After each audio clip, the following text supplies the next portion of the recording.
What's up, everybody? Welcome to a brand new episode of Granny's Peach Tea. Episode 101 on this Monday evening. Might be a storm in New York, might not be a storm in New York. Who knows? So, I don't care ananymore. They took away snow days for teachers. We'll have to work from home. So fuck it. Sucks. I'm sorry, man. But yeah, thank you for joining us on this Monday evening. If you're joining us on the Facebook live stream, joining us on YouTube, or Twitter, Instagram, or every time the audio only podcast, we always appreciate your support. And yeah, of course, if you're following our shows, you knew that there's only really one choice to open up the show with. It was Zaha's take on me from last night's episode of The Last of Us. So, yeah, that was the only path to start this thing off. You had to. But during the broadcast, though, make sure you can show us your support by sending us stars and digital gifts and stuff that help Pop Culture Bros and support the show. That's right. Yeah. Kal-El says to dig deep in your pockets of stars and send those stars, brothers and sisters. Oh, send the stars. Oh, thank you, Kal-El. Yeah, well, we got a great episode in store for this evening. We'll be talking about episode 3 of The Flash, season 9. We'll be talking about last night's episode 7 of The Last of Us. And going through the quantum realm last week and Peyton Reed and his connections to Fantastic Four and everything kind of started jogging the old memory bank here. It was like, you know something? The time has come to cover the Fantastic Four films that we've gotten up until this point. Even though we have covered the Roger Corman one. We covered the best one so far. Yeah, but now we're going to get the ones that were supposed to be released. Be that as it may. So, yeah, exactly. Oh, little Von Doom action here. I like it. I'm going to have a Von Doom trinket for every one of these episodes. Yeah, but with me as always is Jason. Jason, what's up, man? How's it going, Ed? Good to be here. Excited to talk about this Flash, talk about this Fantastic Four movie, talk about The Last of Us. And no bit this week, guys. No bit. Praise Kal-El. I'm done with my bitten ways. But I am going to tell you, because we are kind of, shifting into video game stuff as well. I'm going to give a video game recommendation, PS5 game called Deathloop. You can pick it up for like $25 used at the GameStop. And it's this awesome, linear game where you have one day, you are stuck in a time loop for one day. And the whole plot is you have to end that time loop by killing 7 people in the same day. Oh, wow. And even if you die, loop resets. Even if you don't die, if you get to the end of the day, loop resets. You lose all of the things you got except for the information. So loving the story so far. And you're being hunted. You're being hunted by someone who knows every move you make because you've made it and you don't remember who you are or what you're doing there. Wow, that's a wild concept there. It's super wild. And it's like now that we're watching The Last of Us and I'm kind of seeing the immense value in entertainment of taking these games with interesting stories and playing them out for the drama effect instead of the gameplay effect. I would say I'd love to see I don't think you need more than a season for this, but man, give me a season of Deathloop. Just these 2 people running around an island in the 60s trying to kill each other while ending this loop. I'm there for it. It sounds like Spy versus Spy. Kind of does, which I love. I actually loved that game. Did you ever play that game on the NES when you were a kid? Probably. I can't remember too many details, but it sounds very familiar. I had it.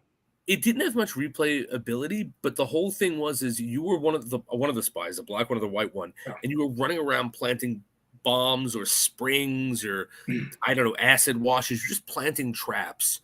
And the whole point is that you have to check under everything to find 3 files before you can leave. So the whole point is to check everything, and whatever you've checked, you booby trap. So when the other person gets there and checks it, it kills them. And if they're holding files when it kills them, you can run and grab their files. So it's kind of this weird cat and mouse game of strategy and, intense death, which is kind of what the Spy vs. Spy comic was. Yeah. Sounds about like on brand now. Yeah. All right, Alex is dropping in finally in the hundos. Yeah, man, we're here. We weren't sure. Maybe we'll even revisit this another time. We were going to change it to Volume 2, Episode 1 and pull that move that comics like to pull and be like, oh, number one again. Sorry, guys. Maybe this one will be worth money this time. Who knows? I say we get to like 156 and then go, nope, this is Granny's new 52. Yes, we'll just go ahead and reboot the thing. We'll just turn it over to random people and I'll start showing up and that'll be it. It'll be alternate versions of me and you from another universe. Oh, I'd love to see that. Oh, I would love to see that. All right, but let's hit the ground running though. With The Flash season 9, episode 3. An episode that we chat a little bit on our text, and definitely much better than episode 2. I mean, at least I felt, because I know I had said didn't really enjoy episode 2 too much. It felt like a filler episode, and just if you listen to us, you know how much I would hate a filler episode in a 10 episode run. You don't have a lot of time left to do. Like, you kind of want to make it all count. Right, exactly. Yeah, so this one much better, though. Jason, I know we got one of your favorite Flash rogues, because we got to use the term rogues, because rogues is said 1,000 times in this episode. And look, my only I love this episode. I really did. My only problem with it is it's just the show is terribly written at this point. But yes, one of my favorite rogues. And I'm terrible with names. But what's this Goldman, right? Well, no, what's his Goldface? I love Goldface. Like, I don't think I have loved a Flash villain since the 4th season with what's Mastermind, or the guy with the big brain. It'll come to me. He was in the Suicide Squad. He was you know who I'm talking about. Yeah, I know who you're talking about. Whatever. The real smart guy who sees a few. The Thinker. The Thinker. That's it. There it is. The Thinker was my favorite Flash villain.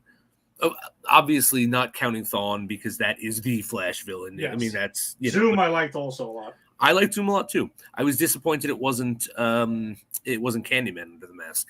Yeah. But the Thinker was like my favorite, and now I'm like, nah, Goldface, man. Goldface is he's quoting literature. He's like super smart. Like, this moment where he this moment tricked me, right?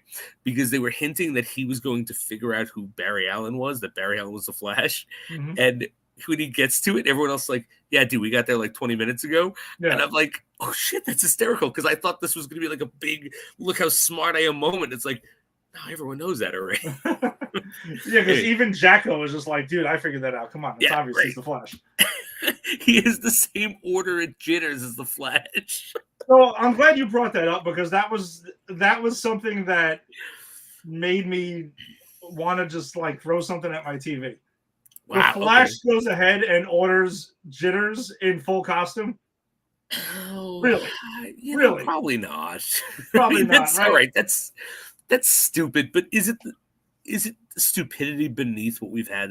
This stupidity is kind of like 10 steps up from some of the stupidity we've had from this show. Oh, I mean, we're going to get to some of the stupidity. That wasn't even the dumbest thing on this episode, but it's not. It's pretty dumb. I mean, it's very dumb. It's a dumb episode, but yeah. But you said it though, right? You hit the nail on the head. We're in season 9, and there are times where there are certain scenes where this show is so terribly written. Yeah. And we would try to let it go at times, but there's sometimes where I'm like, what the fuck, man? Yeah, well, the fact that like two things that got me with the writing, right? The rogues. Like, stop. I wanted the rogues to level up. Yeah, right. Oh, Jesus, right. It is the new level up. And the other one is at the end, because we're jumping all over the place. I mean, this is spoiler talk, but like, hey, Team Flash has just contacted Team Bat. It's like, get the fuck out of here. Stop that. What are you, children? Yeah, I mean, that was also that's also in the conversation for the worst shit in this episode. That was my Team least Bat thing. I hated that. Yeah, wait, Batwoman went missing? Nobody raises an eyebrow? That was also stupid. Like, oh, how's Team Bat doing? Team Bat's doing fine, except, a couple weeks ago, Batwoman went missing. Other than that, they're great. It's like, what the fuck are you talking about? Yeah. And I'm sorry, I can't get past it. I cannot get past at the ending, right? When they're talking about when Barry is talking to the Rogues on his team, right? About, man, we're going to need to take down their team. They have such a powerful team. Like Red Death has this apparently super team going on here. And I'm like, again, Barry. Yeah. I'm Barry. All right. For this mission, I can understand why you needed to go with a Rogues team. I get that. Because Barry does say you can't go in as the Flash and obviously steal something because, you know, that's the Flash. Yeah, it's the Flash. So to break into this, whatever, this whole laboratory and get this part, you can't call the Justice League for that, right? So you get your little Suicide Squad, if you want to call it that, right? And which is what he should have called it instead of the Rogues Gallery. You could have, but at the end, when the whole resolution is done, and they're talking about we need a team to take down whatever Red Death has got going on, because apparently her team is super stacked at this point, at least in their eyes. I don't think so, but three people, and one of them is Killer Frost's ex-boyfriend. Jesus Christ, how dangerous is that guy? Yeah, that guy's not dangerous. I mean, this Captain Boomerang is actually pretty dangerous. No. Captain Boomerang is there to kill.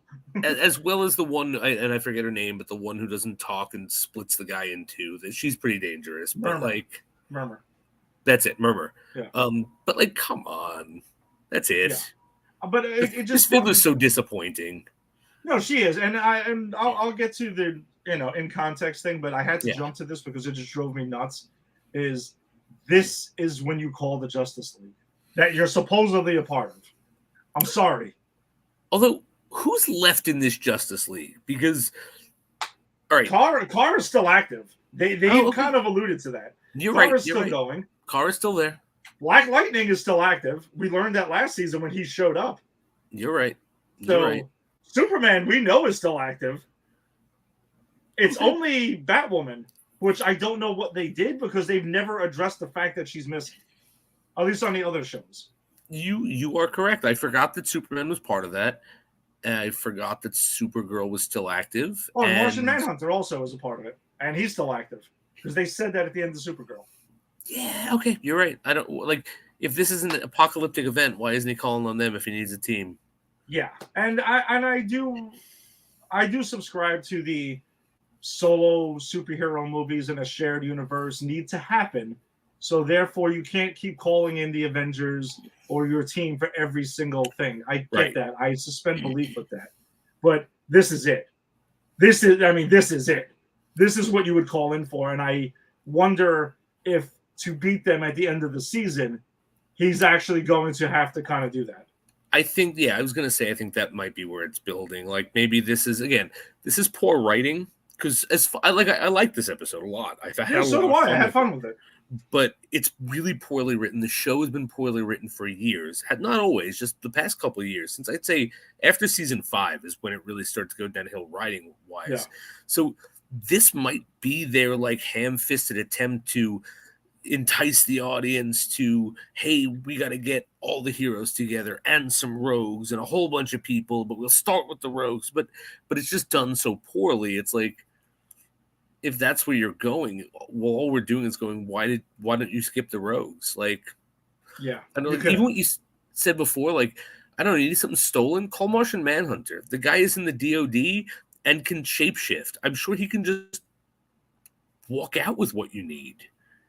Yeah, and if they didn't establish them forming this Justice League at the end of Crisis on Infinite Earths, then I would forgive it. But they made sure they established it, and they have followed up on it once.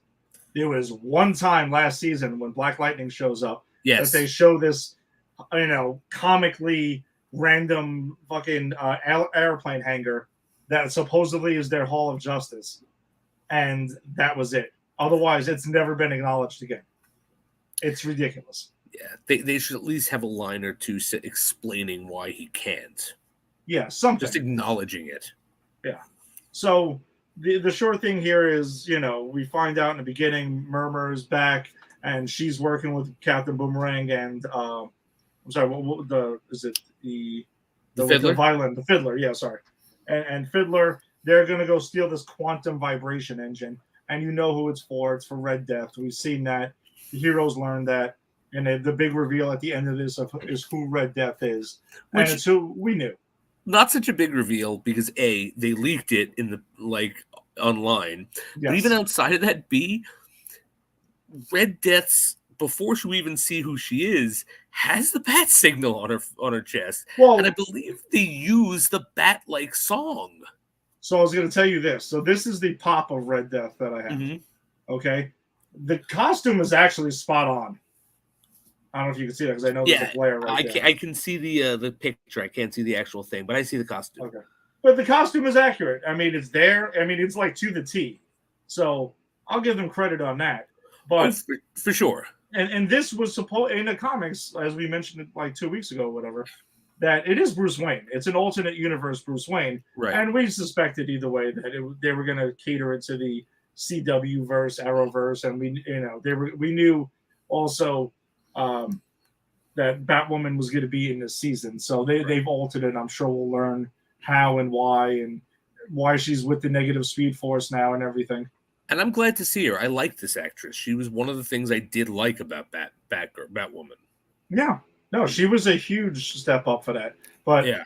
Apparently Ryan Wilder disappeared, so all their Batwomen keep disappearing on them. So I don't know what's going on. I know Gotham's a tough town here, but yeah. I mean, everyone disappears. Kate Kane, Bruce Wayne, Bruce Wayne, Kate Kane. So a couple of things I wanted that are on note in this episode. So the short version is they're going to steal this quantum vibration engine for Red Death. Barry has to come up. He puts it together where it's like, all right, there's whoever this is going to go putting together a cosmic treadmill, and that's where they put together a speedsters behind this. Of course, he thinks it's Thawne, and then there's one more part that they need for it. Now, to stop them from getting the part, he reaches out to Hartley, and then Hartley apparently has been after this part, and he's the one who comes up with the idea of let's get a team of rogues because you need to stop this. And they do explain why Barry can't just flash in and out of there, right? Because because the general who they've had run-ins with, who was behind Gorilla Grodd in past seasons, he was the one who is in charge of this thing. So obviously he's going to tell Team Flash to go fuck off. So he puts together Goldface, Jacko from last season, and also Kate. Hartley, right? No. Well, Hartley's in it too, and freaking Frost's ex-boyfriend, whatever the hell is it? Mark? Oh yeah, dipshit. Yeah, dipshit who's looks like he's got a Wolverine jacket on, and it's just weird. And no shirt. Which, by the way, at the end, I'm glad that they pointed out. Yes. Actually, Murmur's the one who points out, I was like, what's up with this dude's outfit? Like he doesn't believe in t-shirts or something. I've been thinking the same thing for like 2 seasons now. Yeah, I really dislike this character a lot. Yeah, he's really, really annoying. But things of note here. So let's just mention that there's another superhero souffle in this DC universe that Barry and Iris are making in France together.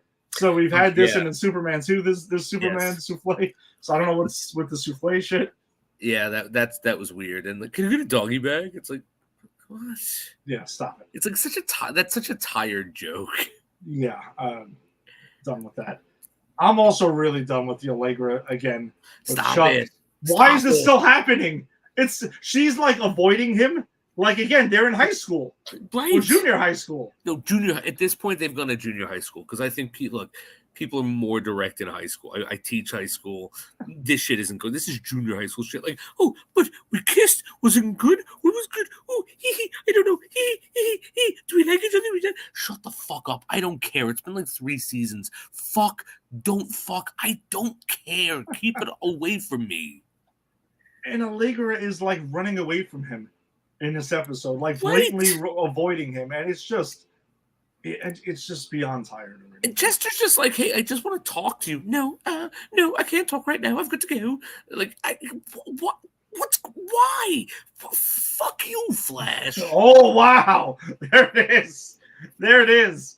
Sorry, that really, like, I blocked that out because I like the other stuff, but I really hate the Allegra Chester stuff. It's aggravating. So while this is all going on and the timeline is in peril and we got crazy shit going on here, stealing parts, and Barry's trying to work with a bunch of team of his former enemies at various points, Iris comes together with this whole thing, and it feels like it's completely out of left field, where she is like, oh, because they're doing things to check off before she gets pregnant and little Nora comes. The baby moon, yeah. Yeah. Why is she concerned about breaking one more story before this happens? And like, she's burdening Barry, who's trying to save the damn timeline with this bullshit. I don't know, because it seems awfully selfish. It does. I mean, I like if this were a normal couple where the husband wasn't literally saving the timeline, I'd be like, I get it. Exactly. You're gonna have a baby. Your life's gonna change. You're gonna become dedicated to someone else. Not only are you afraid of losing part of your identity, but you do lose part of your identity as a parent. Like it's just a fact. So if this were like 30 something and with these characters, I'd be like, yeah, sure, I get this, right? Oh, but I'm sorry, Iris.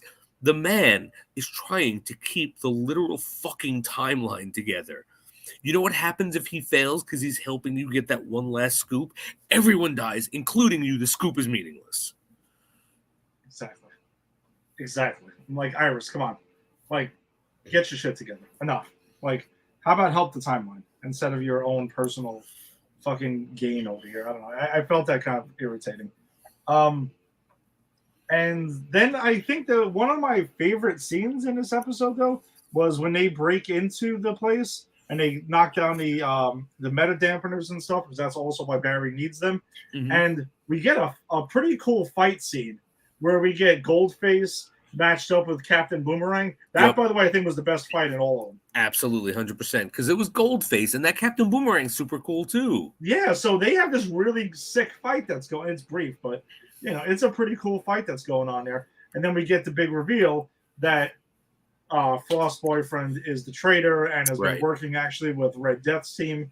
May as well call it Team Death at this point because everyone has Team Flash, Team Bat. Yeah. So we'll just call it Team Death if we want to.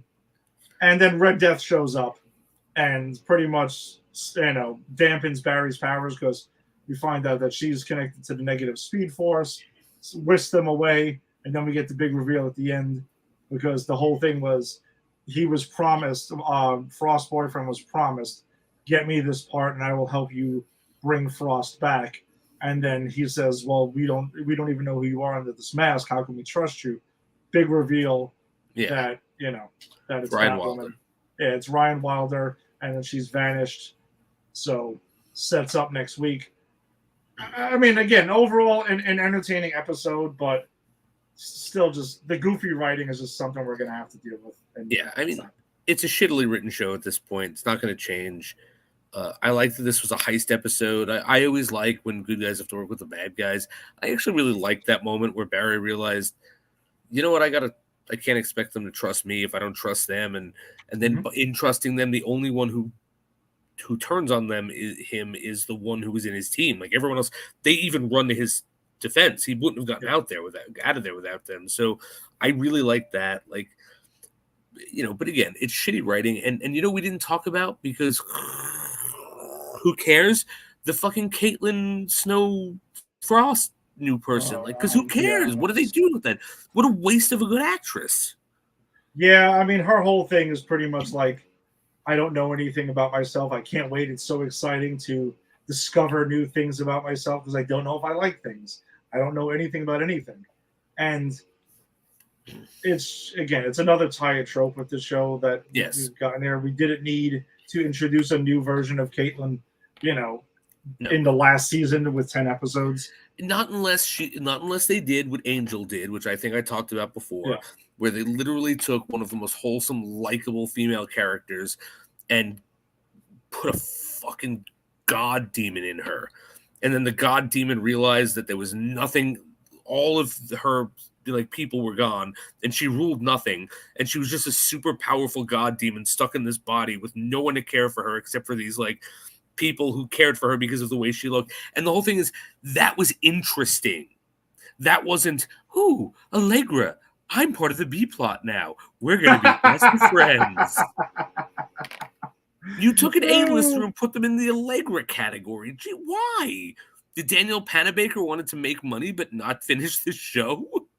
I don't know. I know the one season she was pregnant and stuff. I'm like, is she pregnant again? Can she only is she is she not able to show up or something like that on set? Or, I don't know. I mean, if that's it. That's fine. But I don't know. I just don't understand otherwise where this is going or coming from. She's definitely not pregnant. She seems just fine with the show. So it's just shit writing again. All right, well, we'll get episode 4 in 2 days, so hopefully, it at least gives us entertaining episodes, and maybe, just maybe, we get some good written episodes, and maybe this ends somewhere, because we do know we're getting Oliver Queen back in episode 9. Look, that I'm excited for. I am too. Oliver Queen is the Jesus Christ of the Arrowverse. Literally, he died for its sins and was resurrected. Yes. So I'm excited for, and I'm actually very curious to know how this happens. Is it an alternate timeline Oliver Queen that happens? I don't know, but he's in full Arrow costume, so it's not like he is the Spectre anymore, which still annoys me that happens. But you gotta let certain things go. Just remember the first 3 seasons of Arrow. Oh, man. The first 3 seasons of both of these shows. Yeah. I would say 4 for Flash. Yeah. That's true. 4 was the thinker. Yeah, that's true. All right, well, let's keep it moving on to last night's episode 7 of The Last of Us. So let me throw up the spoiler warning. Spoiler! So if you have not seen The Last of Us yet, and you're joining us, then you might want to click off and come back when you have watched the episode, because we're going to spoil the shit out of this episode starting now in our next segment, because our movie, we can spoil the shit out of it. Oh, yeah. No one cares about that. Almost a 20-year-old movie. I couldn't believe that stuff. Oh, God. I feel so old. I saw this in the theater. Yeah, me too. But Last of Us, Jason. So go ahead. Lead us through this. So here's the thing. This is based on a DLC content that I didn't play. So this was brand new to me. Oh, okay. Because when this came out, I played the shit out of this when it came out, but I never went back for a proper replay through after the DLCs came out. And so this whole episode is framed around, it's a flashback. It's Ellie's flashback. So it starts with her and very wounded Joel. She's gotten him inside. She's trying to keep the blood from going. She's asking, put your hand on here, help me. And Joel pushes her away and says, take the gun, get out of here, go north. Go to my brother. I'm dying. I'm dead already. And she puts this coat on him, and she goes to leave. She leaves the basement, and the rest of the episode is kind of the history of who she is and the lead up to how she got bit for the first time. And I don't know how this plays in the video game. Right, because I didn't play it, and I know, but I probably wouldn't have enjoyed it, because a lot of Ellie's stuff in the video game is sneaking around and stabbing someone and running away, and I kind of like the guns blazing approach when I get to. Yeah. But watching this, it was one of those things where I don't know if I'd want to play the DLC of this, but god damn, did I love the story of this episode. Yeah, it was definitely. It had a lot of heart to it. Now, so I watched it last night after I watched Fantastic Four. And I'm sorry. And I was I admit I was kind of struggling to stay awake. In general, I was just really tired yesterday. Anyway, I watched quite a bit, Jesus, and didn't fall asleep during any of it. That was actually kind of impressive. So I also saw Cocaine Bear yesterday. I got it. Is that just? I don't want to get distracted. No, is that worth seeing? Because I kind of want to go see it in the theater. Absolutely. Okay, all right. I might do that my next time I go to the theater. The movie is completely insane. All right. I absolutely loved it. I would watch it again. All right, that's all right. That's all I needed to know. So I didn't enjoy this episode as much as I think I was, because when I was done, I was again struggling to stay awake, and I was like, my only real major takeaway was we were going to see when Ellie got bit. And I knew that's where it was going. Of course. The second the flashback started. Now, Of again, course. remember, I'm the one who did not play the game for those Mhm. watching. I did not play the game at all. So I was like, this is what we're getting, of course. So let's see how Ellie got bit. And that's what I was kind of thinking the whole episode. All right, towards the end, this is going to happen. And it did. But then I kind of checked it out again when I got home today and got more out of it because I wasn't like battling, falling asleep. So a lot of heart in this episode. There really is. And the relationship that she has was cool and it was interesting. Like, it wasn't like right off the bat. It was just but not there. I like that it was this. It's obviously they're both their first kind of like romance because they're kids. They're like 16 and 17, right? Mm-hmm. And like, I mean, whatever. I'm not saying kids can't have romance, but like this very much felt like at least Ellie's first kiss and first kind of like giving of her heart to someone. And I was watching it going, I mean, it's reciprocated because what I liked it was clear that Ellie felt this way, but the writers kind of played with, does Riley feel this way until the photo scene? I wasn't sure until the photo scene. Yeah, I can agree because there's a couple of moments where they have this like looking at each other thing, and it seems like there's a hesitation, there's an awkward pause. So, yeah, my first guess was it was Ellie who was interested, but I thought it was going to be that she wasn't interested. I was like, maybe you misread the room or something like that, but obviously, right, because the writers do take good measures to, you know, mask some of this flirtation as friendship. And as anyone who has been friends with someone they wanted to date, like, I don't know, that was most of the people I knew, most of the women I knew in high school were friends I had that I wanted to date. And, you know, that feeling of like, I don't know, is this flirtatious? Is it just me? And so I thought that really played well. I don't know. I loved their relationship. I loved getting the insight into what this world is like. Like I never thought like what's the world like for kids in this world? And what it is well, you get drafted into the fucking military. Into FERPA. You work for Fedra. Fedra, that's it, not FERPA. Fedra, yeah. You just drafted into Fedra and you do what they tell you. But then also like Fedra's in other episodes are set up to be like the clear villain. But in this episode, it's not. Like Ellie is kind of a Fedra sympathizer. She does realize that they have value. Captain Kwong is probably the nicest person we've ever met in this show, who like sits down with Ellie after she like beats the shit out of someone for mouthing off and says, "Look, I put you in the hole 3 times. It doesn't work. I'm going to give you one last thing. Choose. Do you want to be a grunt or do you want to be an officer? Because you're smart enough to be an officer." And I thought like that is a very empathetic way to try to reach someone.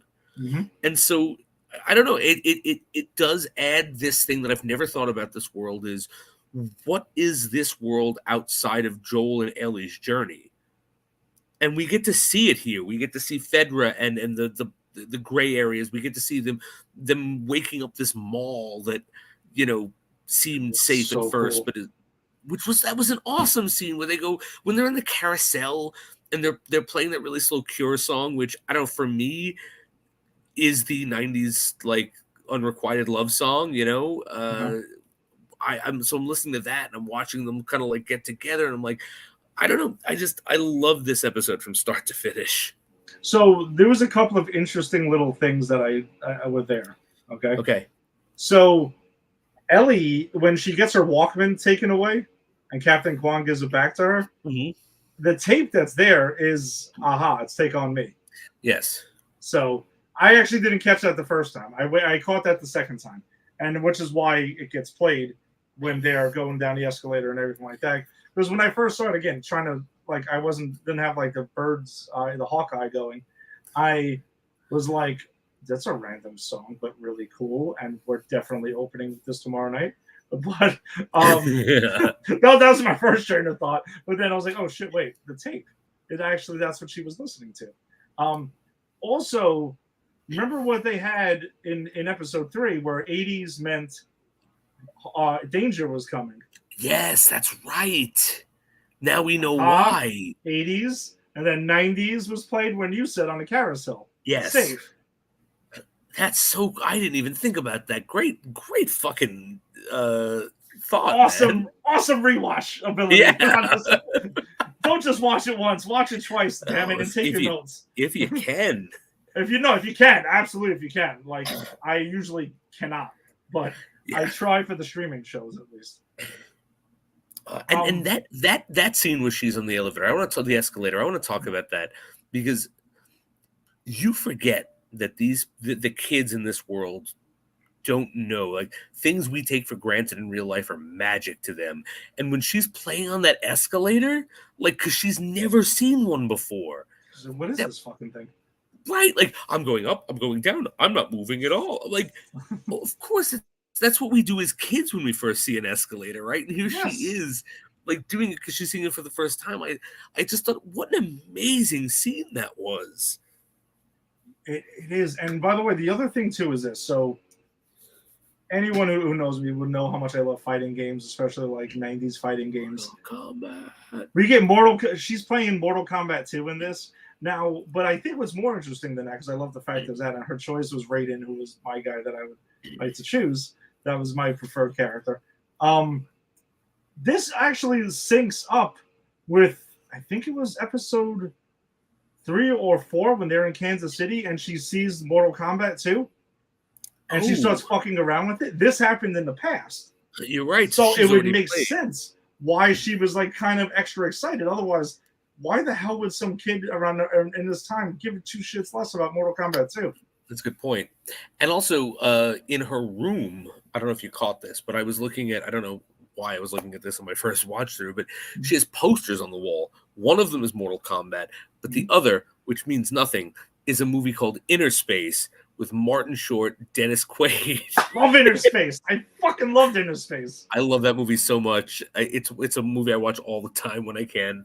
But it shows this is a girl who is kind of obsessed with the 80s, the 90s, the past, you know? Yeah.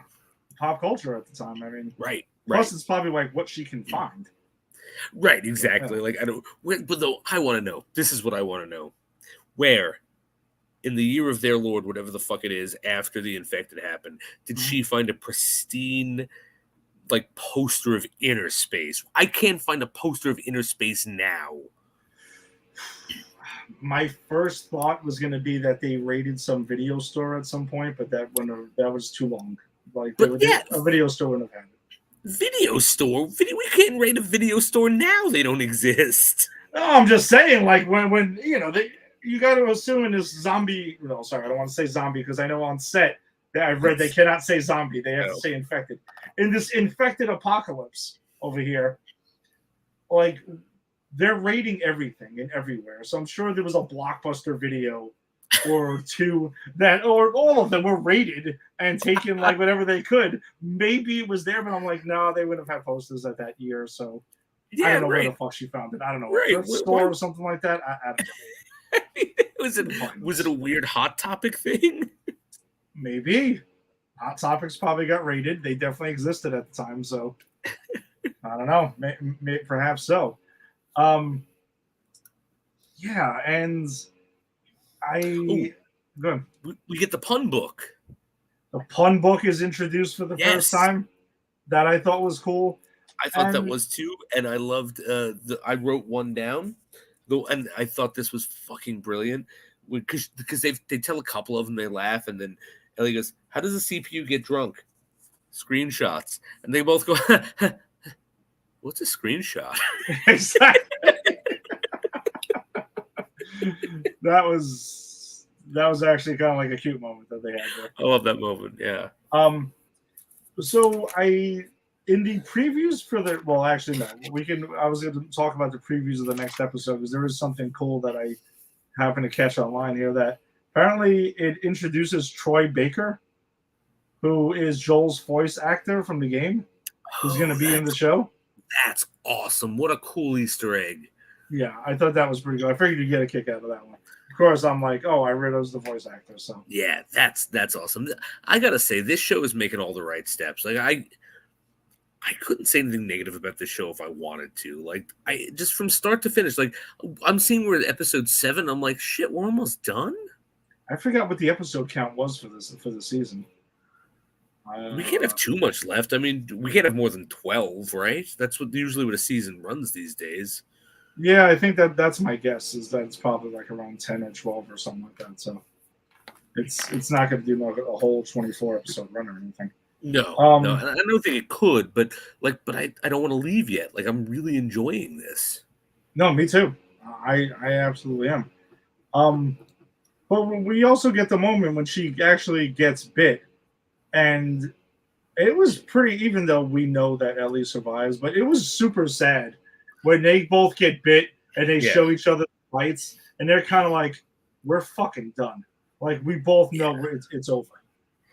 And it's especially super sad for dramatic irony, guys. My English teacher coming out. It's because we know that one of them's going to survive and one of them isn't. And which, I don't know, man. Like, you're with the person you love. I mean, like, even if you're that young, it doesn't matter. You're with the person you love, and it's the best night of your life, and you both get bit. I don't know. I think I'd be more traumatized if I survived and my lover didn't. And I think that's what happens to Ellie. It's exactly what happens. It was exactly what leads us to the end. Yeah. Right? Where and I'll just cap this off and then we can talk about whatever. But this episode ends with her. She gets bit. She trashes the fucking place because they wind up killing the infected who does it. And Leslie, no, what's her name? God, I have it written down. Riley, like, just sort of goes almost like catatonic into a state. They decide to stay with each other in this beautiful moment until they both are not alive anymore. And then we don't see what happens, but we know that Ellie lives and Riley doesn't.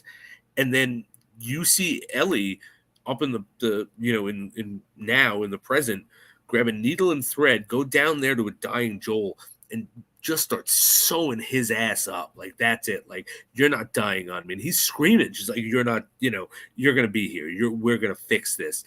And I what a great moment. Like, because they don't show us what happens, right? We know what happens, so they don't have to show us.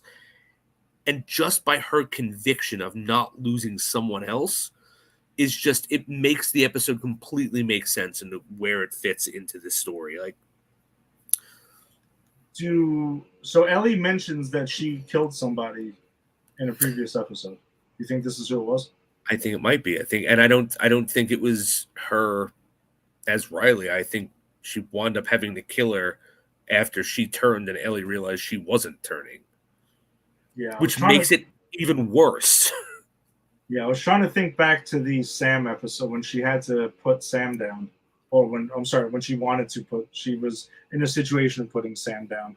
And obviously she doesn't, because Sam's brother puts him down. And actually, now that you mention that, I'm sorry to interrupt you, but no. Think of how more powerful that scene is when she goes, my blood's a cure, and she tries to cure him, because this is her thinking, I can save one. Right? I couldn't save Riley. And we don't know that until now, but I couldn't save Riley. I can save this one. And she still couldn't. And it makes that turn that we get at the end of that episode so much more poignant, when she's just like, where's North?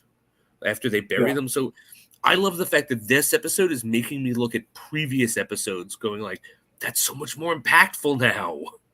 Yeah, this show would definitely have some pretty high rewatchability, because now you're right. Knowing what you know later can really make other stuff seem so different.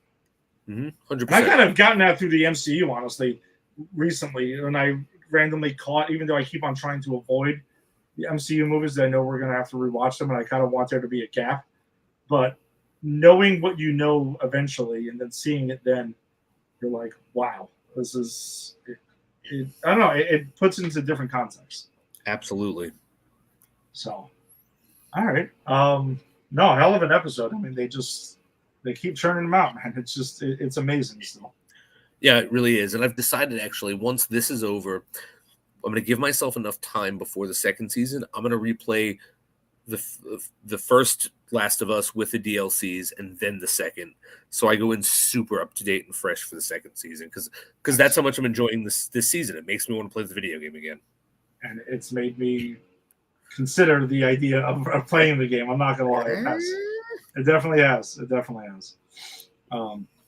All right. So as you had mentioned in the start of the show, that we were going to go ahead and Peyton Reed's love for the Fantastic Four and how he wanted to do a Fantastic Four movie, and apparently he had a story outlined or so, and he incorporated some of those concepts into what we got in Ant-Man and the Wasp: Quantumania, and it made us think that the time is the bill has come due. It's time for Fantastic Four, and because I mean, again, we couldn't put this off for a couple of years.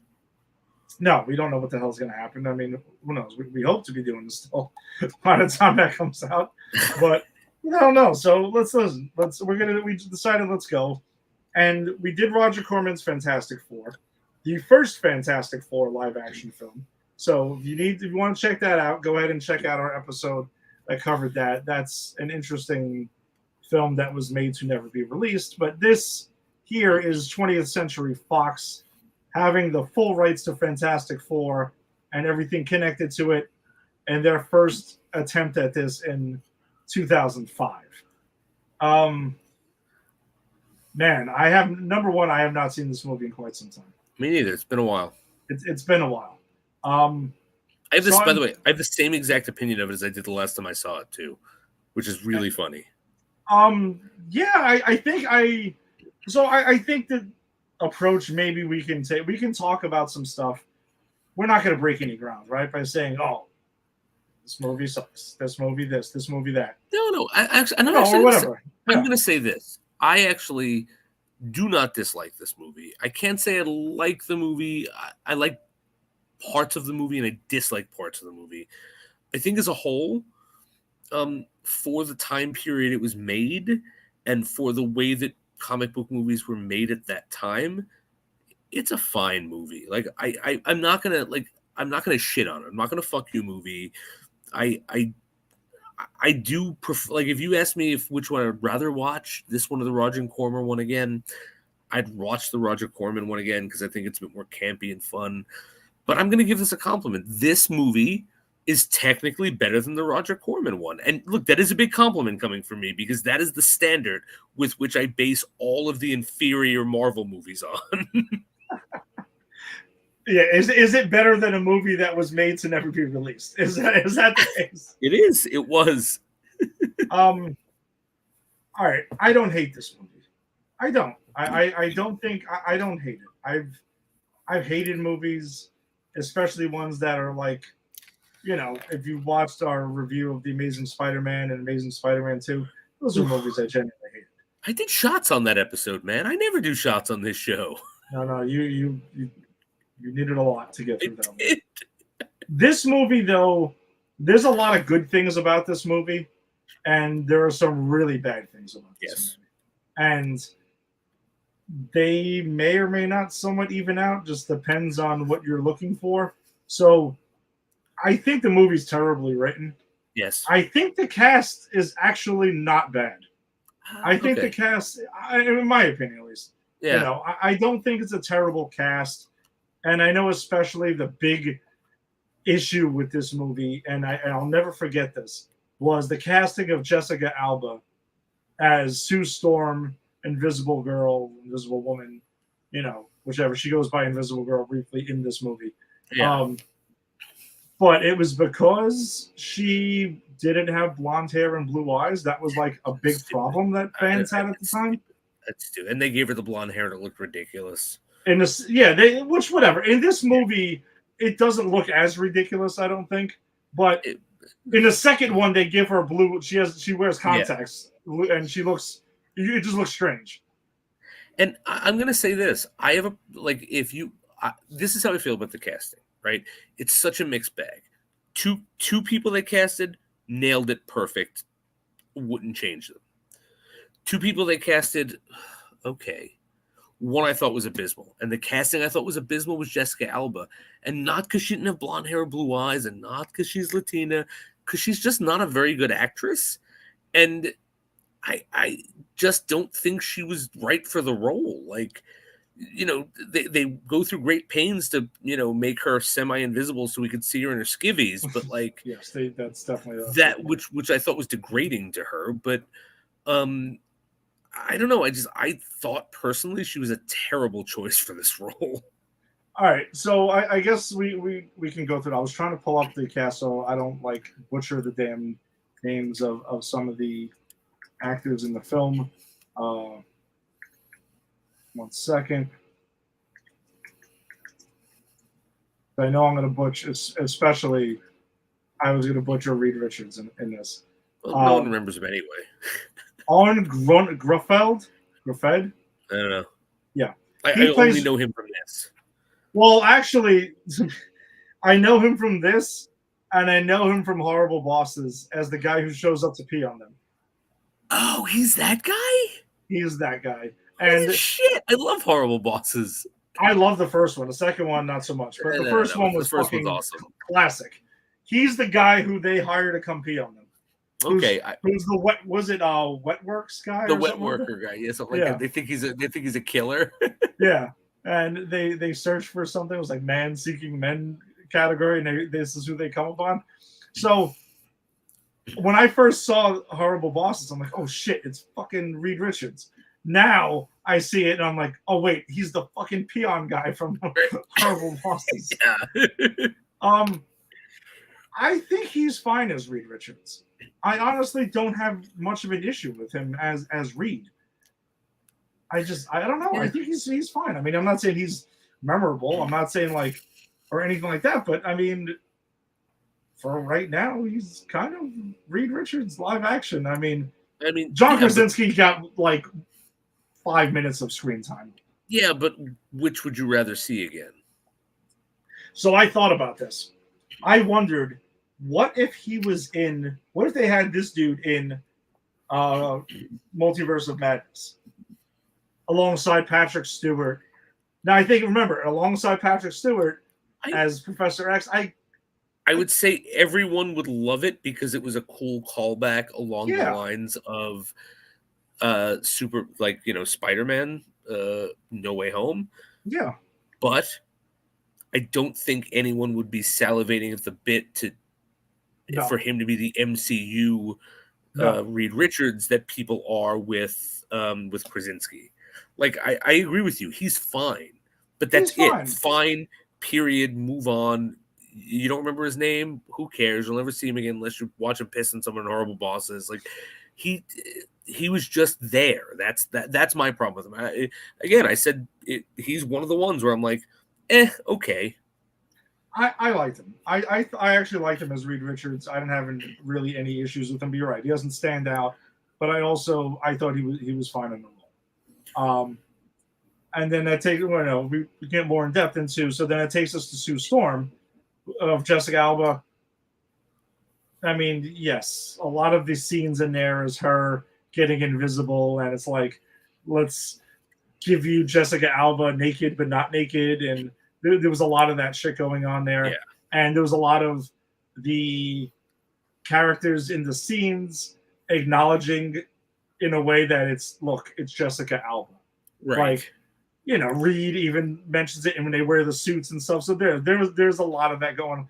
The funniest one was kind of Johnny Storm, though, when he's just like, I'm going to need therapy because it's his sister. So he's just right, like, exactly. Get lost, guys. I don't know what everyone's fawning over here, but that's the case. I think with Jessica Alba, like, again, I like her in certain things. I liked her in Sin City. I like her when she doesn't have heavy lifting to do.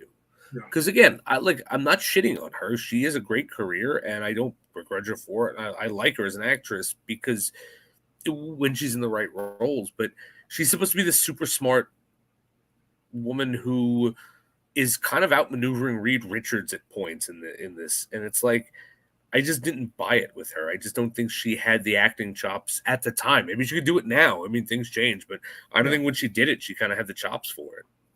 Yeah, no, her acting is definitely got some to be desired, but then you're kind of like, is it the writing? Is it her? I mean, good question, because the writing is shit, and they write her and every other woman in this movie, except for the blind woman who dates Ben, as a terrible fucking shrew, and I hate that too. It was like, it's just like her whole thing is like, well, I was dating Doom because you weren't man enough, Reed. It's like, well, fuck you, man. If you want him and he wants you, why do you got to make him prove himself?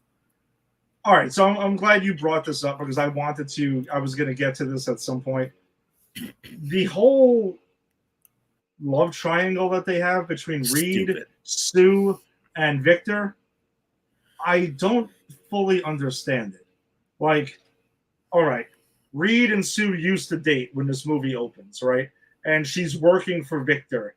Victor is proposing to her as the storm, the cosmic storm is coming as they're up in space. So was he reading the room wrong? Did he really misread things that poorly? I mean, look, as you're married, I'm married. Yes. You don't propose to someone you haven't fucked. I mean, that's just it. Okay, so I'm not going crazy here about this because I feel like this movie is so inconsistent with that. It's super inconsistent. In the beginning of this movie, I'm like, oh, they're together. They're a thing. They're like, he's proposing and they're having banter and shit. Yeah. And then when she reveals to Reed, I'm not even dating Victor. I don't know what you're talking about. It's like, I didn't believe that for a second. That was another thing where I'm like, she's being written like a shrewish bitch, and that's not cool. I'm not calling women shrewish bitches. Yes. That is what they are writing her as, and I'm saying it's not cool. Yeah. Because she was obviously with him. They obviously slept together. This isn't medieval times where you ask your 14-year-old cousin to marry you before you have sex. That you don't marry someone you haven't had sex with unless it's an arranged thing. But this obviously wasn't. You know, this isn't like a culturally arranged thing. This is a megalomaniac millionaire and a brilliant scientist, all 21st century people, and he's proposing and they haven't even held hands. Get the fuck out of here. Yeah, I was really confused. And as the movie was going on, I'm like, do I just not remember this correctly or not? But I'm like, no, this movie's all over the place with that. And it does make Sue look bad. It really honestly. does. Yeah, she comes off, you're right, is looking kind of like a bitch, where she's just like, oh, well, you know something? Well, me and you couldn't really figure things out because you overthink things. So that's what they say, essentially. That Reed didn't want to move in together, and that's why they broke up. Right. And she ran to Victor and just led Victor on enough to believe he was going to propose to her in this huge moment, and then it doesn't happen. And then she starts throwing herself essentially at Reed and is frustrated that Reed isn't trying to win her back, essentially, throughout the film. It's so weird, and it's such a terrible characterization of the Invisible Woman, who, you know, is a strong female character in the comic books. You know, I mean, maybe not in the 60s, but, you know, in later issues, like, she is a force to be reckoned with. She's just as smart as Reed. She's just as much a leader of the Fantastic Four and, you know, his equal partner. And she seems manipulative here. Yeah, and it's unnecessary. So I don't know how much I'm going to kill Jessica Alba for Fair enough. the portrayal, but I think more in the writing of this is where I think that's where it fails the character. Fair enough. I'll give you that. I don't want to shit on Jessica Alba. I like her. Yeah. So I guess that takes us to Chris Evans as Johnny Storm. His first entry into the Marvel universe, even though granted not the MCU. I like him as Johnny Storm. I do, actually. Perfect. Yeah. He crushes this thing again with some weird moments in here, but he nails it as Johnny Storm in this. And at the time, this is who I knew Chris Evans as, because he was like not another teen movie and everything. He was kind of like the immature, you know, kind of like bro, like asshole-ish kind of guy. So when he got cast as Steve Rogers, I was like, I know. Switch? Really? I know. I was talking to a friend of mine today who briefly worked for Marvel around this time, and I have a story that he told me that I can tell on the air, but I'll save that till we get there. But we were talking about it, and it's like his whole thing, because he was also in Scott Pilgrim Saves the World as this very similar character. Yeah. And so he was known for playing these like charming jerks. Yeah. And then you cast him as Captain America, and now like we all look up to him. We're like, yes, Captain America. Thank you, Chris Evans. Dude, he has this scene in this during the Cosmic Storm where he salutes Ben Grimm. Yes. And I was like, Captain, my captain. Cap, he's there. And see, I'm going to say like this. I think. I mean, I think this is one of two perfect casting. I'm sure at this point you know who the second one is because it's not Doctor Doom. I'm But saving that one for last because I know save you that one for probably have last. some thoughts. But this is a moment of the actor transcending the writing, sort of, and I think maybe that's why I kind of am getting down on Jessica Alba, not because she's a bad actress, she just wasn't good enough to transcend this shitty writing, because he's just as shittily written, and his whole like extreme personality is kind of annoying, but his acting is so good that he kind of overcomes the shittiness of the writing of the character, and you go, yeah, it's written shittily, but he's real good, you know? He is really good. And to tell you the truth, like his whole X Games type snowboarding vibe he's got going on here and dirt bike stuff, I'm going to kind of let that roll because of the time this was made. Yeah, you have to. It to me, it fit for 2005. It does work for 2000. Like, that's what Johnny Storm would have been into. I agree. Let's get to a quick comment here because before Alex I know where this is going. Is this movie better than Spider-Man 3? Yes, it absolutely is, actually. In my opinion. I'd rather watch this than Spider-Man 3. I don't know. I don't know. Maybe it's just as good. I'll say this.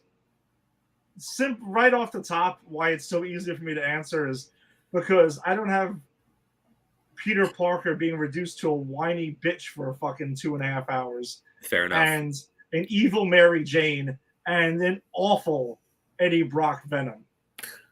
I don't have to endure that because I love those characters. You make good points. You make that's right off the bat. And the whole bizarre ham-fisted ending that goes on there is just completely insane. So friendship forever. Yeah, I can't handle that. So yes, I would rather watch this Fantastic Four over Spider-Man 3 any day of the week, twice on Sunday. Sunday. Yeah, doesn't matter. I'll watch it back to back. I'll watch this and its sequel over Spider-Man 3 at any time. Whoa, that's bold. And yes, and I know I'm going to have some strong feelings about the sequel. But, I have many strong feelings about the sequel. So yeah, there's a scene in this, by the way, when he gets his temperature taken, and there's a cameo by Maria Menounos, who, if today she's known as the one who does like the preview before Regal movies. That's right. Yeah, she's kind of like done that. But yes, she was actually in this film as a nurse who was helping Johnny Storm in 2 scenes. And they go snowboarding. How absurd is that? How ridiculous scene. Is that scene? They go snowboarding. He lights on fire, starts a hot tub in the ice, and she just gets naked and joins him. She just drops the things that you see a shot from behind, and I'm like, yeah, this is 2005.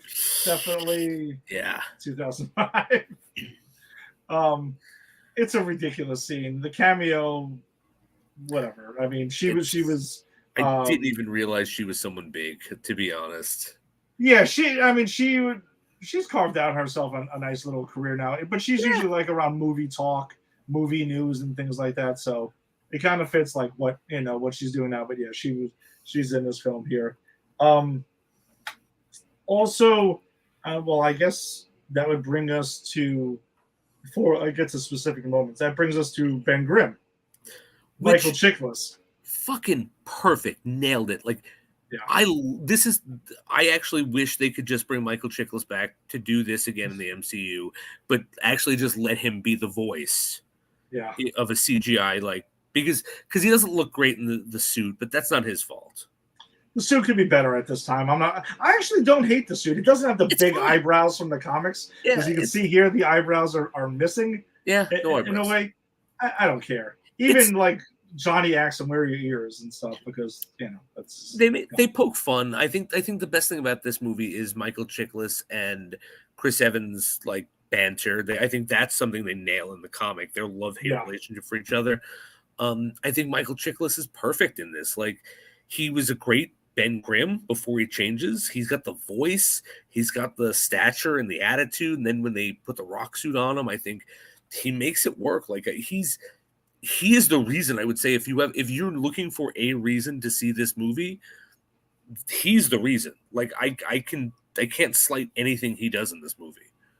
No, and yeah, he has the whole it's clobbering time. I actually like the way he gets the catchphrase. I did too. I actually like that because Johnny brings him an action figure because Yeah.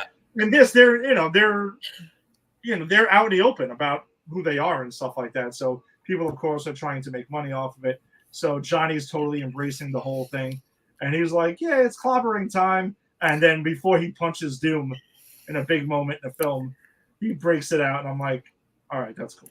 I thought it was fun, right? Because it's not like a cheesy, it's clobbering time. Because that's a cheesy ass 60s line. It is. It's like, oh, you wanted to get you wanted to have me say this? Fuck you, Johnny. It's clobbering time. Like, yeah. It added to the character. Like, I don't know. Did someone different write his character than everyone else's? Maybe he saw the script and was like, honestly, I'm just going to ad-lib every scene and fuck it. Let's go. I mean, maybe. So, all right. So here's my little inside information. So I have a friend that I work with, and we do a professional period sitting in the auditorium every day together. We're talking about this movie, and we're talking about the podcast. And briefly around this time, he was trying to get himself like in Marvel as a writer. He's working as an intern. Okay. So he actually met Kevin Feige.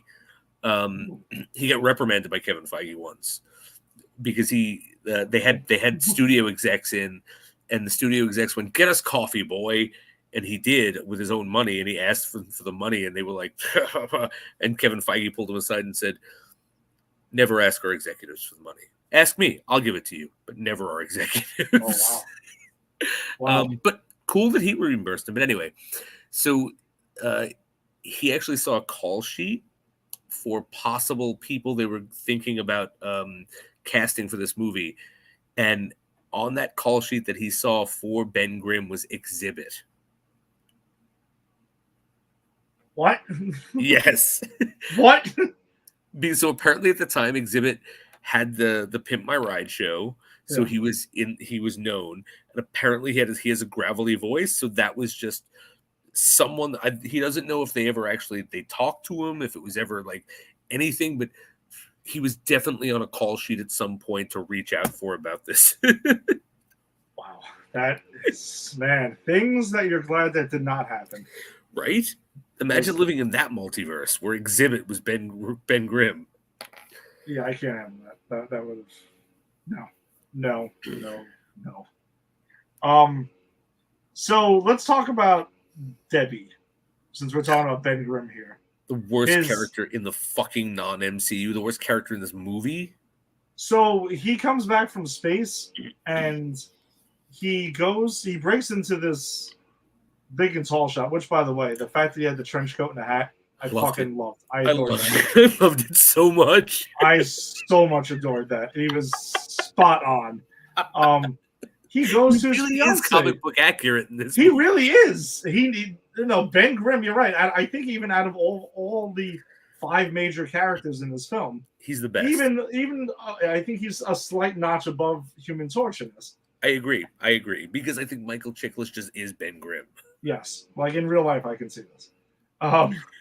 So he goes to his fiance, and she sees him. She's waiting home. She has this big welcome home sign outside of her window. And by the way, number one, she runs across the street in her lingerie. Yeah. Barefoot. What are we doing? That was stupid. Really?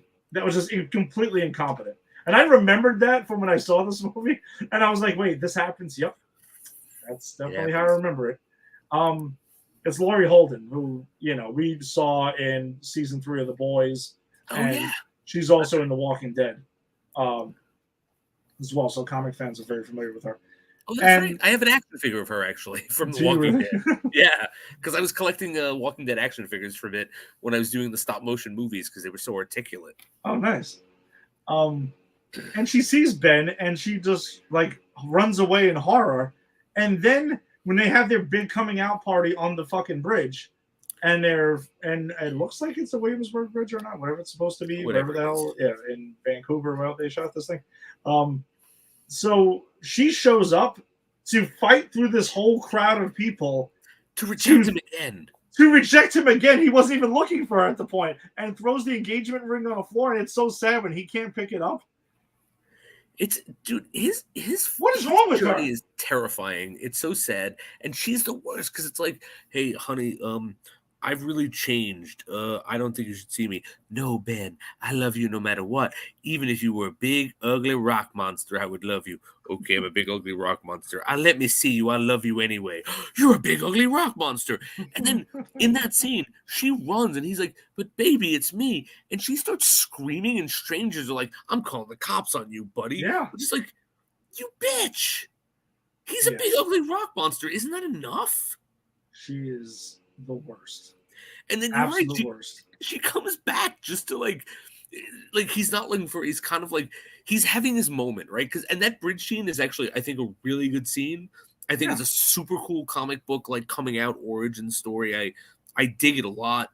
And he has this moment where like he's being jeered because they think he's the monster, and then he saves like, what is it, a fire truck from going over the bridge or something. Yeah. And they all start cheering him, and like the cops come, and they're like, everyone, including the firemen, are like, no, protect these guys. This big ugly rock monster, especially. He's the real hero of this story. And she comes out to go, "Oh, you big ugly rock monster, fuck you, take the ring. Just so you know, you're big ugly." It's like, what are you doing? You're the villain here? She might be the villain of this entire movie. I think so. She's worse than Doom. Yeah, she is.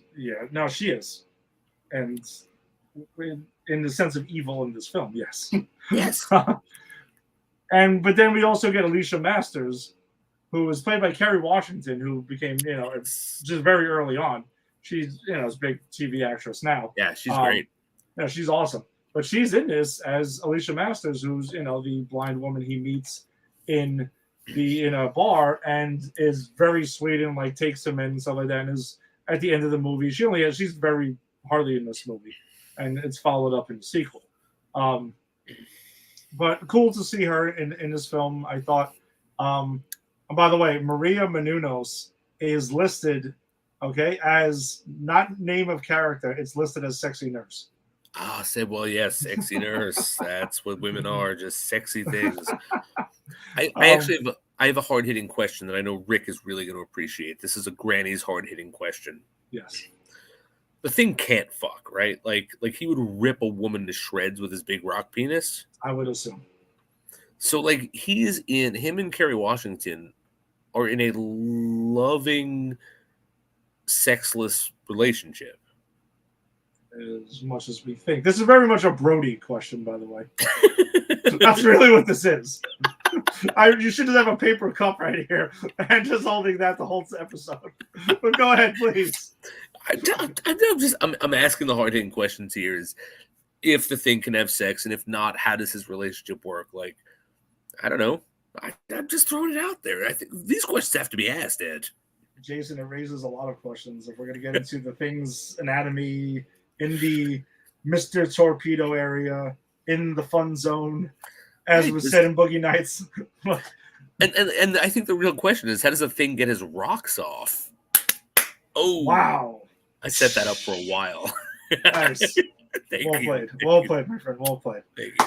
I don't know. Maybe he is the entire time. Maybe he's just always ready to go. I don't know. That's my secret.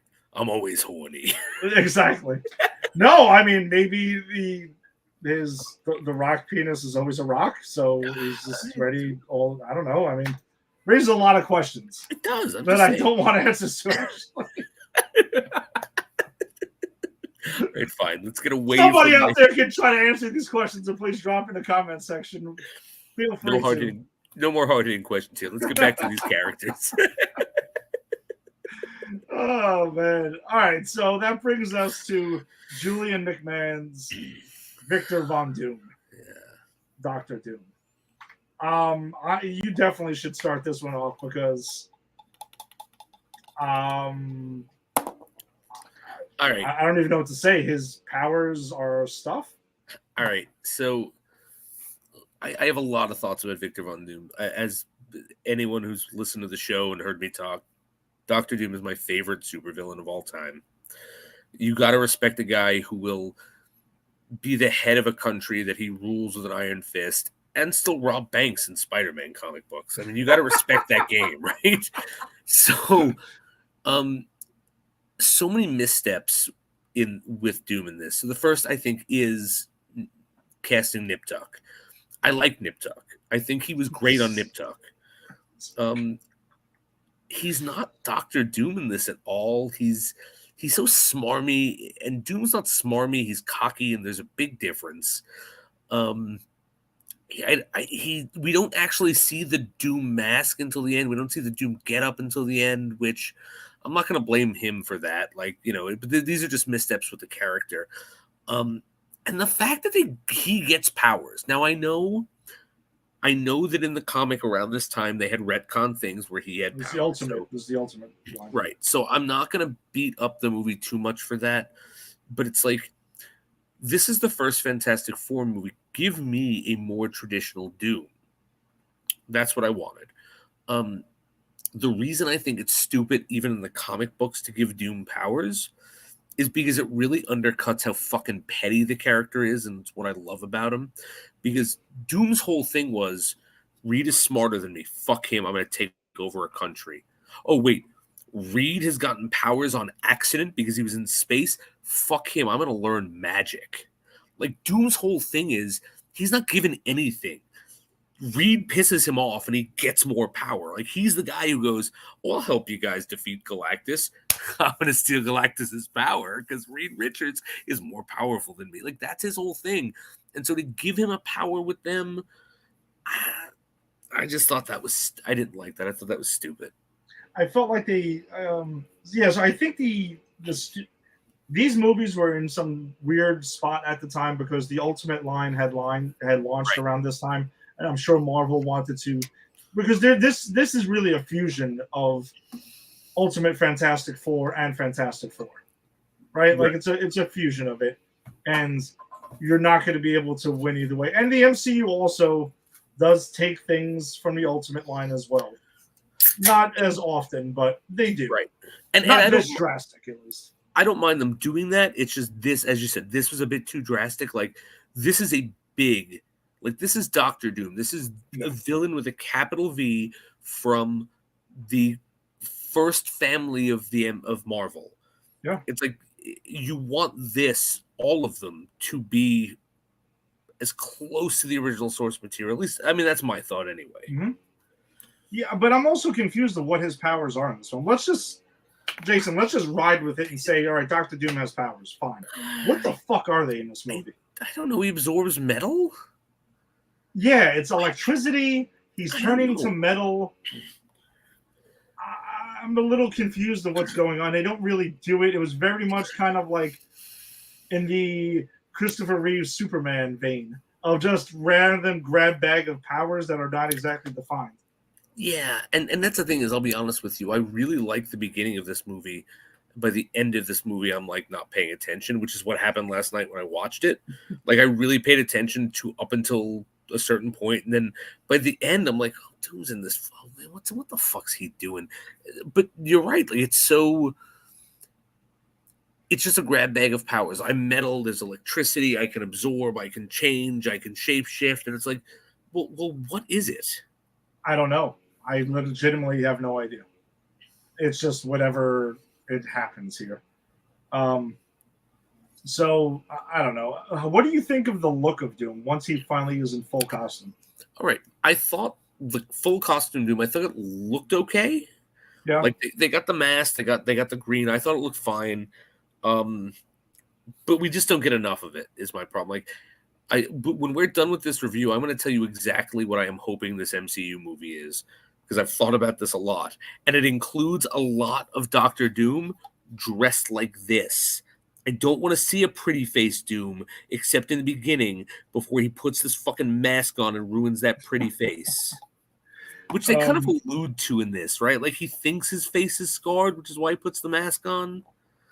Well, that was the other thing too, is that so a lot of this movie he has this like scar, and there's his assistant there tells him it humanizes you. It's tracking well, which I don't know what the hell that was about, but were they asking people, what do you think of the scar? Right. It's weird. Yeah, he's not really that poorly disfigured. And then when he tries to talk to Ben in the diner, it's like, are you really comparing what you look like and what Ben looks like right now? Stop, Right. dude. We're both monsters. You're an ugly rock monster, and I have this tiny scar up. You didn't see it? No, I got it nip tucked. It's fine, but you don't see it because I'm a monster too. It's like, what are you talking about? And I also think, speaking of that scene when he goes to talk, because Doom has this plan where he's gonna take down the Fantastic Four. He gets a heat-seeking missile to take down Johnny, and he's like, "Well, I can't fuck with Ben," which I will say was a smart move. I agree. I like that part where he kind of like just gets inside of Ben's head and like makes him leave. I like that. I just felt that whole thing was a little too. It happens a little too easily. Agreed. Yeah, it was like very easy, and all of a sudden Ben goes back and he sees Reed and Sue walk in from chatting and stuff, and he's just completely furious with him. And I felt like it was just taken out of context what his words were. He didn't say, well, with every last breath, he said he's not going to give up on it. He didn't say he was going to consume him 24/7. He never says that. So that was weird. I agree. I think I like the concept of it. I did enjoy that. Like I do like the idea of Doom being like, I can't fight you all, I'm gonna split you up. It's a very Doom idea. Yes. But you're right, it happens too quick, and it's very much like, oh, Hughes was going to have some air. I thought Hughes was gonna just spend the rest of his lives trying to fix me. It's like, damn, dude, I needed some air. Like, we all have lives, you ugly rock monster. It's weird. And also, he was the one who was also pushing Reed throughout the entire movie to get back with Sue. He does that weird setup where he's like, hey, Sue, you want to have dinner with me? Sure. What are we going to eat? I don't know. Reed, you want to eat Sue? I'll see you guys later. It's like, he does it weird. Like, I'm being vulgar, but he does that weird that was great. That was great. Oh, man, that was good. That was great.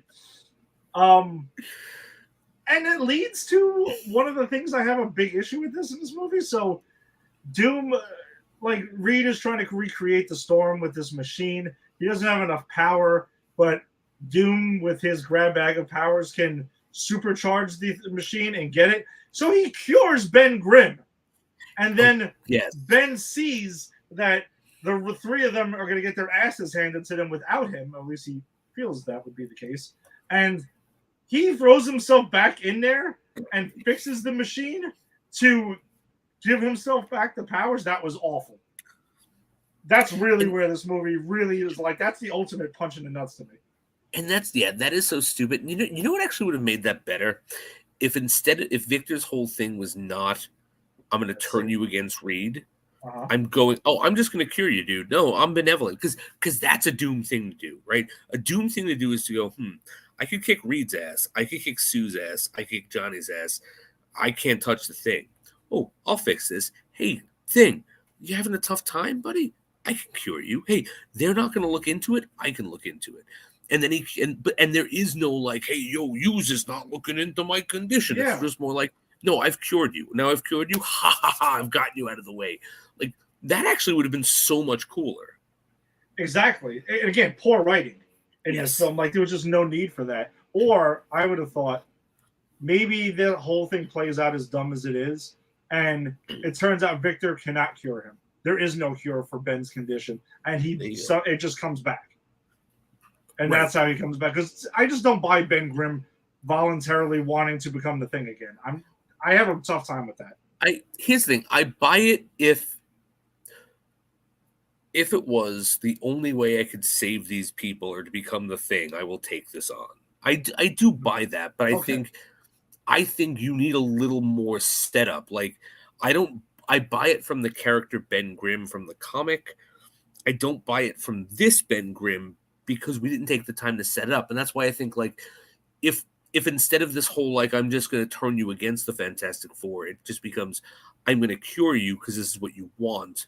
And then Ben realizes that the cure was a trap to neutralize him. And then he's like, oh, fuck. All right, well, I can either turn back and save these people or let them die.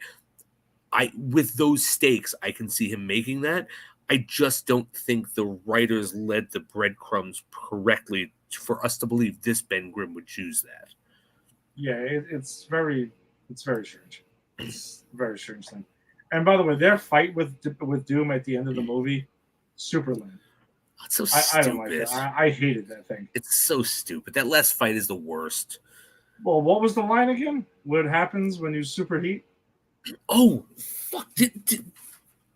I thought maybe I wrote it down. Maybe I didn't, but it was a Toad line. It was the Toad line Yes. from X-Men. Yes. Did I text you about that? What happens when you superheat rubber? Yes. That's what he says. That's what Doom says to. I'm sorry. No, is it? Yeah, Doom says that to Reed. Yes. What Yeah. happens when you superheat rubber? It was so dumb. Yeah. It's like, were you guys trying to one up how dumb that Toad line was? Because it reminded me of the X-Men movie. Yeah, it's bad. It's a really bad thing. And the final battle is goofy. And then at the end of the movie, after he's beaten, then he's shipped off in a crate. So they take this man who they believe is still alive and ship him in a crate to Latveria. I mean, I don't know. Kind of have a tough time with that one too. It's Yeah. weird. Absolutely. Well, you know, he's being looked after. Oh God, now I can't. What's the Indiana Jones line? I'm ruining the joke, but they're being looked at by what is it?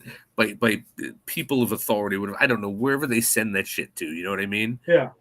Like that's what it seems like. Are they sending it to where they're sending all the Indiana Jones relics to be looked after? What are they doing with it? I don't know. It was just we're gonna ship this live man who's trapped in this metal suit back to Latveria. I don't know. It was a little bit of a bizarre ending, but I can't say that I was surprised with what the hell we were watching. Yeah, the entire runtime there. That's crazy. Okay, so very mixed bag. It seems like we're kind of on the same page with this thing. Like it's not a total shitstorm, but it's also there's also a lot of problems here. Yeah, I don't think it's terrible.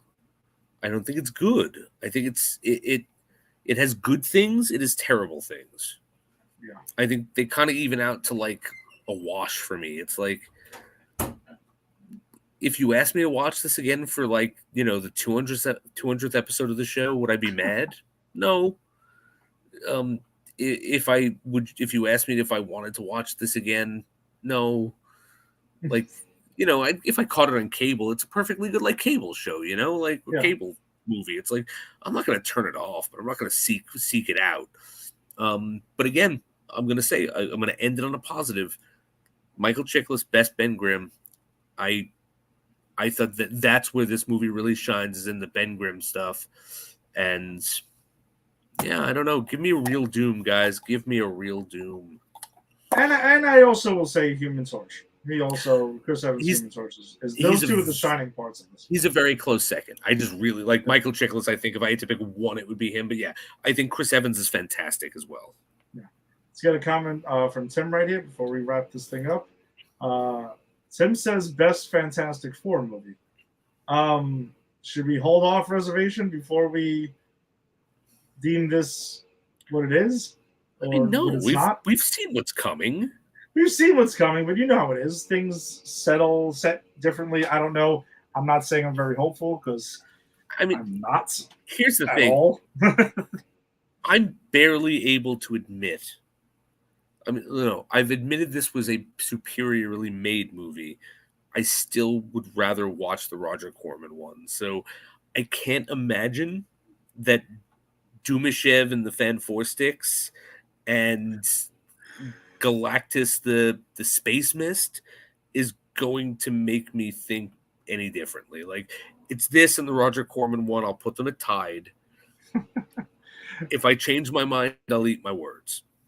Well, I'll say this. I think both of us are on the same exact page of where we stand with the Roger Corman Fantastic Four, because we understand we can't help but to take into consideration what it was up against.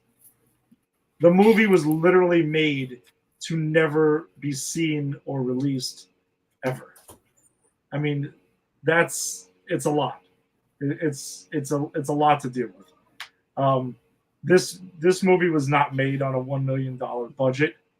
Obviously, you can tell by the cast that's involved here, and it made 300 something million at the box office at the time.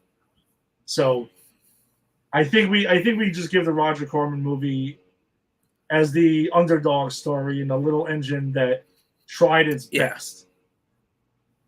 Well, I would actually say this. This movie didn't not try. I actually want to take that back. I don't want to make it sound like they didn't try, because there was an effort put in this. I agree, and that's the reason I think this. I won't call this a bad movie. I do think it is a perfectly serviceable mid-2000s like Marvel movie, because it does try. It fails at some points. It succeeds at some points, and I think that if I'm going to be fair, I would edge it over the Roger Corman one. And I erased the budget, right? Because this had a ton of money thrown at it. The Roger Corman one didn't. We don't know what the Roger Corman one would have been if it had this amount of money thrown at it. But this has some really cool character beats that make me feel that someone who wrote this movie read a Fantastic Four comic book. Yeah. And that's kind of what I give the Roger Corman one for. It's like, was it great? No. Was it an underdog story? Yes. But did it try to do interesting things with the characters in the franchise? Absolutely. Like, that's why I give it so much credit. We almost had the Mole Man. We have a Doctor Doom in costume the whole time. Like, they're really going for it. But I would have to give this movie, at some points, it is really going for it. And so I enjoy watching the Roger Corman one more, but I cannot say this is not a better movie. So I will say that, Tim, you're right. Best Fantastic Four movie. And I will say another thing that the Roger Corman movie can get dinged for, rightfully, that this movie does not have, is the bizarre relationship between Reed and Sue, when Sue and Johnny are children and Reed is an adult. You are correct. Because that is correct. So strange and creepy when you really think about it. I don't want to ever think about it. Like, ever. I had forgotten about it till you just mentioned it. I'm sorry, man. It's okay. I'm sorry. I know we try to have warm feelings for the Roger Corman Fantastic Four movie, but that thing is the strangest thing in that movie. It is weird. Yeah, totally necessary. All right, so that kind of wraps it up for us for this week. Again, thanks for joining us. If you joined us on the Facebook live stream, be sure to also join the Granny's Peach Tea Facebook group, join trailers and conversations that we have on a regular basis. Also be sure to join Pop Culture Pros group as well, as they are presented by popculturepros.com. If you're checking us out on YouTube, hit subscribe to Pop Culture Pros, and Twitter, follow at Pop Culture Pros, and wherever you found your audio only podcast, if that's how you're checking us out, make sure you hit subscribe and check out all the cool shows that are on Pop Culture Pros, including a couple that we'll plug here. Wednesday night, Double O Deep Dive proper is back in full effect. Ginny and I are coming back. So we took a little hiatus. Ginny and I are very much in a community theater. It's how we became friends. It's how our families have become friends. And so we decided we're going to come back. We're going to be coming back every 2 weeks. It's going to be more of a bi-weekly thing instead of a weekly thing. So it'll be a bit more manageable, because doing two shows it can be really consuming. Yes. So it was a bit too much for me. Anyway, I can't speak for her. So we're coming back this Wednesday. We're doing Thunderball, picking up on our James Bond rewatch, back in the Sean Connery seat. We're going to be finishing up the Sean Connery, and then we'll be covering The Rock. And then after that, we're going to be coming back for season 2 with Nightmare on Elm Street. So if you were joining us previously and you've been missing the show, or if you've never seen the show and you're interested, come on over. We talk James Bond, Ginny and I. It'll be a lot of fun. Ed will be on when he can. Ed's got tickets this Wednesday, but we'll get him on again before the show is over. Yeah, Creed 3. Yeah. And also Jada and I are working out the scheduling too. But if you did check out the Double O Deep Dive spinoff, Double O Deep Dive Scream, we'll be doing 2 more episodes. It's a very short run. We were just kind of excited about Scream 6 coming out. So, check out the network. You can check out Double O Deep Dive Scream. Scream. I I listened to the episode. I wasn't a part of it, but I listened to it on Saturday. It was a lot of fun. Those of you who are Scream heads who enjoy Scream, you'll learn a lot. The guest, Jada and the guest, I don't remember her name because I'm terrible. I remember no one's name. Who's it? Janine.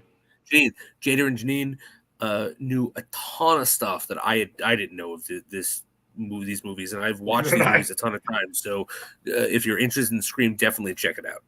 Yeah, and we'll be back sometime this week. We'll be covering Scream 3 and 4. And then the final episode will be covering Scream 5, because they didn't call it Scream 5. And we'll be covering the new film Scream 6. So just a quick short run on that. So be on the lookout for that. Jason and I will be back with Granny's Peach Tea next Monday night with a brand new episode. We'll be talking about episode 4 of The Flash season 9, episode 8 of The Last of Us, and of course, there's only one way to go from here as far as our movies go. Ugh. Fantastic Four: Rise of the Silver Surfer, which is the sequel to the film we covered tonight. It just gets worse. So, yeah, we'll be checking that out. So if you haven't seen the movie, go check it out. They're all on Disney Plus now, so you can go check that out. I'm sure you probably got Disney Plus. And check out that film and come check out our discussion next week and come and drop us some comments. So, all right. We'll see you next week. Peace.